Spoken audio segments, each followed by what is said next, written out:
A note to the listener. In this episode, we had some sound difficulties. So, really, the only thing that you're going to hear is my voice. But I think the storyline is still intact, and I think the episode will still make sense. Hopefully, my voice is not that annoying to you. Enjoy. The world is old and the powers are weary. The god at the door of night has fallen, and the great enemy of the world has come back from the timeless void. The shadow has awakened the great evils to regain dominion over Ardar.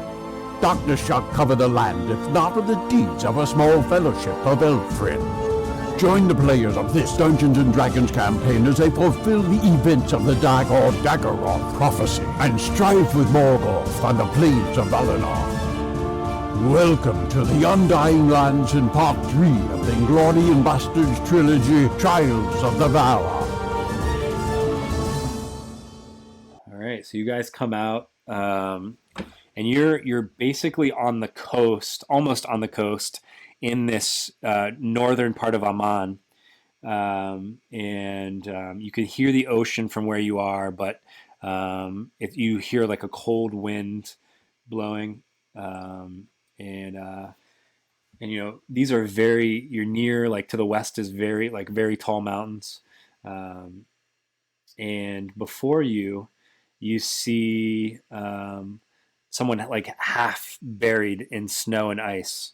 Yeah, so you look up and you see this guy who's he's like not wearing anything except just like armor, and it's freezing here, and he's looking out across, and you both see this. And do I have name tags turned on for you guys? Do you see the names? Okay, so you see who you think might be Tilion at the same time. Like Eönwë looks down, and he jumps off of this massive cliff and lands. And you guys can approach too if you'd like. Eönwë beckons you forward. He says, "Hail, friends! Welcome. You've come from the south. You must be on a mission from our lords. Whom do you seek?" Yeah, so you're doing the trial that where you're obviously trying to find a Silmaril in Eärendil, but also at the same time, he wasn't the only one knocked out of the sky. Remember, the sun and the moon were also knocked out of the sky. Tilion and Arien. And so as he's talking to you, he's like uncovering this person in the snow who appears to be alive. And Tilion is shaking, but you think it's not because of the cold. He's like bleeding, and he looks like partially burnt. And the part that isn't partially burnt is scarred.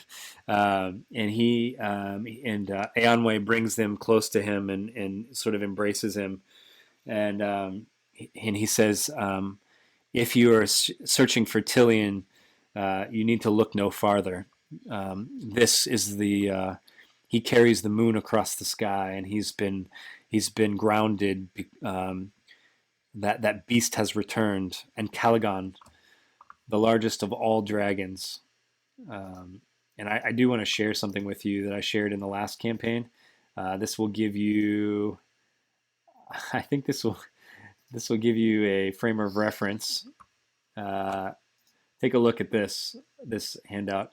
Yeah, you faced Glaurung in the last campaign, and there's Ancalagon compared to Glaurung. Well, so there's a theory about that. I mean, you can talk to these people about you're wondering about Ancalagon probably, so you can feel free to ask questions about that. So Ancalagon is the dragon. Arien is the person that carried the sun, and Eärendil is the person that carried the Silmaril.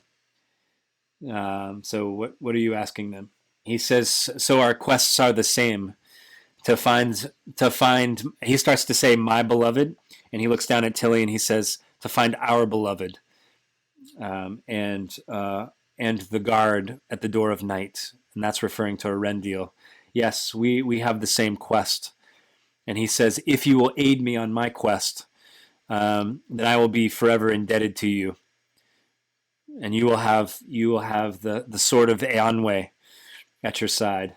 So Tilion would say that that Ancalagon doesn't look like a dragon anymore.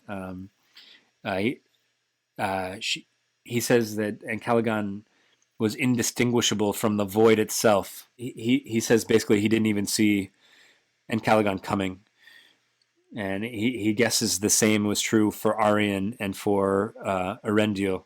Tilion is a maiar and cannot die, but in terms of like how badly beat up, he basically he was knocked out of almost at the void, and was badly damaged by Ancalagon. He's like burnt, he's battered and bruised, and you know that maiar can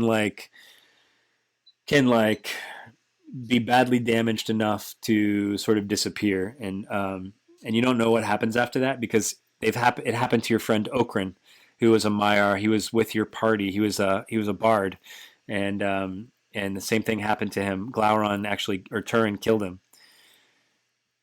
or quote unquote killed him. So Tilion's right on the verge of that point.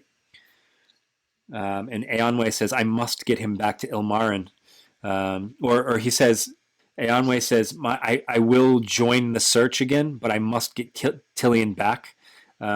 He says, "You must find Arien and Eärendil and recover the Silmaril. Morgoth, or actually, he would call him Melkor. Melkor will be looking for it." Is there anything else that you want to ask him? You had a good theory about Ancalagon. You're welcome to ask him about Ancalagon. You said it's not even, how can a dragon knock down 3 mountains, right? Because that's essentially what the lore is, right? That when Ancalagon was killed and knocked out of the sky by Eärendil, he smashed the 3 volcanoes that made up Thangorodrim, where Morgoth's headquarters was, right? He supposedly leveled 3 volcanoes. That's how big, quote unquote, big he was. He says as somebody who was at the battle, I can tell you that stories have been, as stories go, and sort of verbal tellings, that the truth is not exactly that way. He says Ancalagon is huge, but he's obviously not the size of 3 volcanoes. He says, but when he perished, he says there was an explosion like that. That you wouldn't believe, and it was the explosion that destroyed the volcanoes. Yes, that's you. You think the dragon who knocked them out of the sky is still around and is probably still doing the bidding of Morgoth, who's coming. And Morgoth had the Silmarils for a while. He was in possession of them, and he covets them. And he has been sending people to try to recover the Silmarils, and this is the last one that's unprotected. So you're guessing that you're going to have to face someone here, possibly Ancalagon. All right, so before I forget, you guys need to do... So we forgot to do 2 Blighted Lands rolls and trauma rolls from before, and then you're going to have to do... what did I say? 2 more... here, so you do a total of, and Charlie, it's a wisdom save. The DC is 15. It's a Blighted Lands. So Charlie, what that means is, in Adventures of Middle Earth, which is what we're playing, the shadow has basically poisoned some of the land. Just the fact that Morgoth is coming back has totally it's like traveling through Mirkwood, right, where people were getting disoriented and. It's like the effect that the ring had on people too. All right, so cool. So you don't take any shadow points, Charlie, except you have to do 3 more of them. So you guys would have had an encounter here had you taken a long rest, and also if you had kept the Silmaril, you would have basically drawn people to your position. And all right, So I guess Eönwë and Tilion would sort of a different colored portal appears, and Eönwë and Tilion go through the portal, and Eönwë says he will find you again, but he basically begs you to find Eärendil and Arien. So you head farther north. Actually, he tells you to head farther north into Helcaraxë. All right, so I'm going to take you to the next map. So when you get a little farther north, there's like jagged ice everywhere, and you just can't. As Elendor, you've never been here, but you've heard stories about this place. How your ancestors travel. Actually, you may have been a part of the people that have walked across here. In fact, you may have made this trek, and so this brings back terrible memories if you did make this trip. You basically were a part of the Noldor elves that had, if you weren't responsible, you were still sort of buying into Fëanor, the guy who created the Silmarils, his kinslaying, like the Valar are out for they want our Silmarils, the other elves want our Silmarils.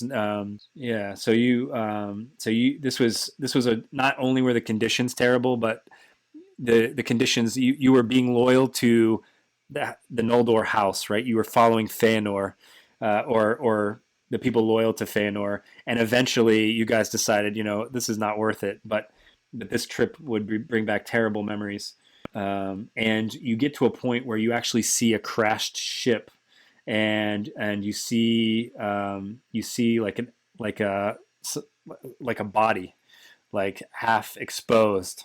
All right, so go ahead and if you guys are moving up to the ship, place yourself in like where you would be, and then we're going to do some turn order rolls.